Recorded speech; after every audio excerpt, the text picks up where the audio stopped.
Pessoal, tudo bem? Eu estou aqui com o professor Luciano de Jesus, meu grande amigo dos tempos de PUC.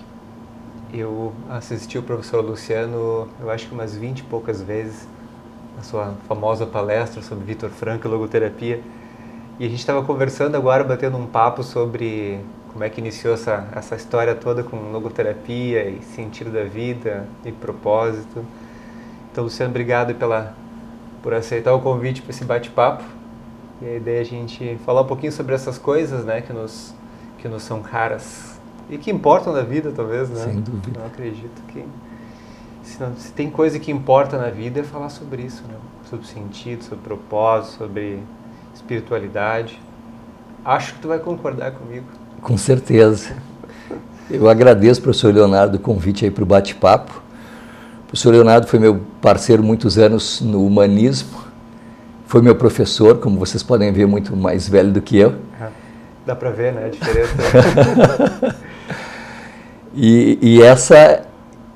Esse é, por excelência, o meu tema, né? Obviamente que na vida docente a gente acaba se ocupando de muitas coisas, muitos temas, mas o tema do sentido da vida, do propósito, e sobretudo inspirado por Viktor Frankl é a minha questão. Eu fico questionando porque eu li Em Busca do Sentido há muito tempo atrás, no tempo da faculdade. Claro que foi um livro que mexeu, mas não foi o que mais mexeu. Eu comecei a me dar conta disso, não sei se por questões de maturidade, dando aula já de psicologia nas aulas de humanismo. Quando eu comecei a fazer os slides, preparar o material, eu disse, não, só um pouquinho. Se tem coisa mais importante na vida é falar sobre essas coisas aqui. Né? Então isso foi ali que começou a me relembrar e talvez a brilhar o olho com a logoterapia. Não, sem nenhuma dúvida. E depende muito da fase da vida e da problemática que a gente está vivendo. Quando o Frankl esteve em Porto Alegre em 1984, um colega meu, logoterapeuta, o Darcy Magalhães, foi assisti-lo. E eu ainda fiquei corneteando, né? Eu digo, vai lá assistir mais um psicólogo, né? Para vocês tudo é existencial, tudo é individual, tudo é psicológico. E a grande questão, que é a questão social, sequer é tangenciada. Né? E aí, quando eu me lembro disso, eu me dou conta que eu não fui assistir Frankl, né? Eu não fui nem olhá-lo quando ele veio pessoalmente aqui na PUC. Mas ok, né? Frankl na sua juventude fez parte da juventude marxista, então eu me sinto bem à vontade de ter cometido esse pequeno deslize. E naquela época tu nem sonhava em ser psicólogo? Nem sonhava. Um pouco depois ali, quando eu comecei a fazer estudos sociais, eu disse, poderia fazer psicologia e tal. E aí isso ficou um sonho que foi alimentado durante muito tempo, até que tardiamente, mas plenamente concretizado. Eu lembro quando eu comecei a dar essa disciplina lá na PUC de humanismo, e eu liguei lá para filosofia para falar contigo, porque o professor Luciano, né, com aquela famosa palestra de logoterapia, e eu ligo para filosofia e a atendente diz, eu gostaria de falar com o professor Luciano, ela, é sobre a palestra? Podia ter tantos outros assuntos, né? Mas ela foi, né, assertiva ali na questão da palestra. Né? Quando alguém procurava uma aula específica, eu pensava, aula sobre Frankl. Como é que é falar sobre logoterapia? Porque eu acredito, e pelos nossos papos, bom, só na minha disciplina foram 20 e poucas vezes, né? Na PUC ou nas disciplinas que tu ministrastes e ministras lá, eu acredito que são outras várias vezes por ano. Quando uma empresa te chama, etc. Como é que é falar tantas vezes sobre esse tema e como é que é ver a reação que eu acho que, não sei se tu concordar comigo, mas uma das coisas que mais me encanta na docência é poder ver que a gente está fazendo algum tipo de diferença nas pessoas ali que a gente está ministrando, conduzindo, facilitando, né, os processos de aprendizagem. Como é que é, depois de tantos anos, com a mesma palestra, indo em vários lugares, se conectar aí com essa temática? Já aconteceu, por exemplo, às vezes eu estou bem ansioso antes da palestra e as gurias lá na PUC dizem, mas vem cá, tu não fizeste isso já centenas de vezes? Eu digo, não, mas cada vez é única, né? Cada vez é para um público específico, com uma problemática específica, com tudo aquilo que eu estou sentindo naquele momento. Aí eu me dou conta, por exemplo, de alguns cantores que cantam os mesmos hits a vida inteira, né? Mas cada vez eles estão cantando com um estado de espírito para um público diferente, e eu acho que isso realmente faz toda a diferença. E eu sempre tenho essa ideia, né? Hoje eu vou falar para aquelas pessoas, né? Então isso não é a mesma palestra que vem. E obviamente que ela tem uma estrutura que mais ou menos se repete, mas a forma como ela acontece depende muito da dinâmica daquele momento, né? Tem um esteta italiano, Luigi Pareison, que ele diz que a obra de arte ela mesma se faz, e no entanto o artista faz. Então é mais ou menos o que a gente faz, né? Quer dizer, a aula se faz e, no entanto, sou eu que dou a aula, né? Claro, então, essa dinâmica acontece cada vez que ela... Eu não quero dizer se repete, mas cada vez que ela acontece. Claro. Tive a experiência de ser seu colega e a grata experiência de ser seu aluno. A vida acadêmica nos proporciona uma série de coisas muito positivas. Só que muitas vezes eu escuto das pessoas, existe vida fora da academia. Como é que é essa vida fora da academia?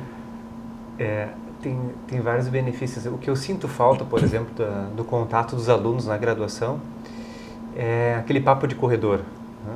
Professor, lembrei do senhor, preciso lhe pedir um conselho, não sei se faço mobilidade acadêmica ou não.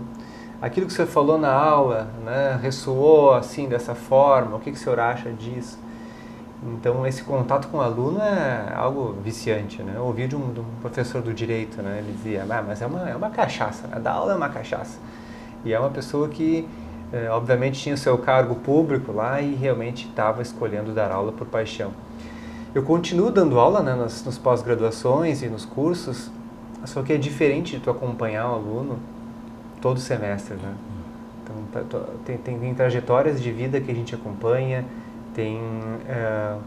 tu consegue ver os alunos que a gente conheceu lá no primeiro semestre se formando, então tem um charme muito grande em dar aula na graduação, né? Tem uma vida em paralelo que acontece que não é só nas aulas, isso é muito bom. Mas tem também uma outra vida paralela que acontece fora da universidade, que é uma vida que te dá um pouco mais de tranquilidade, primeiro porque a gente não tem muitos trabalhos e, né, provas para corrigir em casa, isso faz uma grande diferença, poder ficar com a família mais tempo, né? E depois, como tem um tempo bastante livre, né, que tu não precisa estar em sala de aula, outros projetos começam a surgir naturalmente. Eu sempre tive o consultório, então, mas a questão da docência também eu sempre gostei, então fazer cursos e palestras e coisas assim, aí tu tem mais tempo para isso. Então acaba sendo algo muito bom também, né? Mas como tudo, né, tem os seus prós e contras, né? Eu acho que a questão toda está alinhada, e o nosso assunto, com um propósito, sentido, né? Para mim estava muito claro que aliar ciência e espiritualidade sempre foi uma forma, né, de fazer as coisas. Eu não sei como é que tu pensa em relação a isso, mas quando a gente tem uma ideia clara do sentido do nosso propósito, a coisa até pode mudar. Pode ser lá na graduação, na pós-graduação, pode ser no consultório, né, mas quando esses valores, né, estão bem claros, eu acho que aí a gente toca em qualquer tipo de emprego / trabalho, né? Não, sem nenhuma dúvida. A gente vai fazer todas as atividades em busca de sentido, né? Fazendo um trocadilho aí com a tradução do principal livro de Frankl para o português brasileiro. Quando eu sou chamado para ir nos lugares para falar sobre Frankl, às vezes eu chego e tenho um cartazinho. Sentido da vida, professor Luciano de Jesus. Eu fico pensando o que passa na cabeça das pessoas quando vem o cartaz, ou vem o flyer, a chamada. Se não tem a minha foto, sei lá, acho que eles estão esperando um guru com barba, óculos redondo. Se tem minha foto, pior ainda, né? Porque diz, vem esse tiozinho aí ensinar como enriquecer em 11 lições e meia. E eu sempre alerto as pessoas que não é nada disso. A gente vai refletir a partir de um autor sobre uma problemática que é uma problemática personalíssima e é uma tarefa personalíssima e intransferível, né, que depende de cada pessoa, e não só de cada pessoa, mas de cada momento da vida. Em cada momento da vida eu sou chamado a descobrir um sentido. Responder ativamente. Responder ativamente. É preciso inverter a pergunta, né? Não perguntar o que eu espero da vida, mas perguntar o que a vida espera de mim. Arregaçar as mangas e responder a isso. E eu penso que essa é uma contribuição inestimável de Frankl, né? Eu sempre encontro sentido na vida a partir da realização de valores.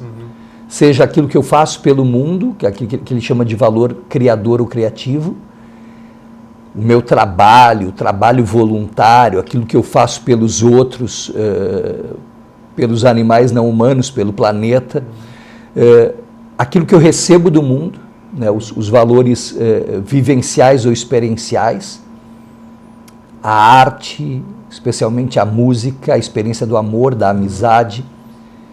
E a terceira forma é como eu me coloco diante do sofrimento inevitável, né? Não podendo mudar aquilo que me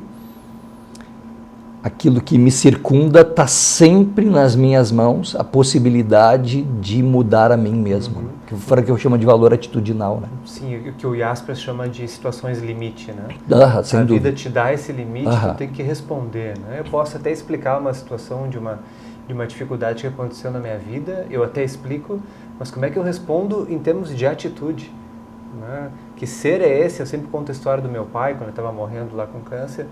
Eu explicava, eu sabia que ele ia morrer, sabia do diagnóstico, sabia do tempo de vida que ele tinha, mas a questão não era explicar o câncer, a questão é o que eu vou fazer nesses poucos meses que restam para ele, o que eu vou fazer em relação a me despedir do meu pai ou não. Então aquela situação estava me pedindo que eu me responsabilize por ela e responda ativamente àquela situação. Não, os valores atitudinais de Frankl, eles vão bem ao encontro dessa ideia das situações limite de Jaspers, né? O que eu vou fazer daquilo que fizeram de mim é uma questão colocada por Sartre. E aí vem toda a problemática existencial, e aí a gente circulando por autores como Jaspers, como o próprio Sartre, como Gabriel Marcel. E Maslow mais tarde. Gabriel Marcel tinha a ideia de que existem problemas, que são as questões da ciência, eu posso explicar o que está acontecendo, mas existe o mistério. Como é que eu me coloco existencialmente diante dessa problemática? Como é que eu respondo? Isso é outra coisa chave em Frankl, né? Frankl diz que o ser humano é um ser livre e responsável, né? Responsável é aquele que responde às questões que a vida lhe coloca. Pois é, e aí vem uma outra questão que eu fico pensando, né? Diante de todo o cenário que se desenvolve, que se desdobra, né, sociopoliticamente, como é que tu enxerga essa questão do sentido? Como é que tu vê as pessoas, talvez, tendo um pouco mais clara essa responsabilidade, né, de sermos políticos, nos posicionarmos frente à vida, não sermos somente joguetes da realidade, né, mas poder mudar essa realidade? Como é que tu tem alguma perspectiva? Eu não sei, porque a coisa está complicada. Eu sou um otimista inveterado, né? Às vezes eu sou otimista até independente das coisas que eu assisto, né? Tem algumas coisas que a gente assiste que não nos convidam muito ao otimismo. Mas eu sou sempre otimista, né? Talvez inspirado por Frankl no título original da obra, que é traduzida como Em Busca de Sentido, apesar de tudo, dizer sim à vida. Então eu sempre penso que, mesmo diante daquilo que é ruim, a gente pode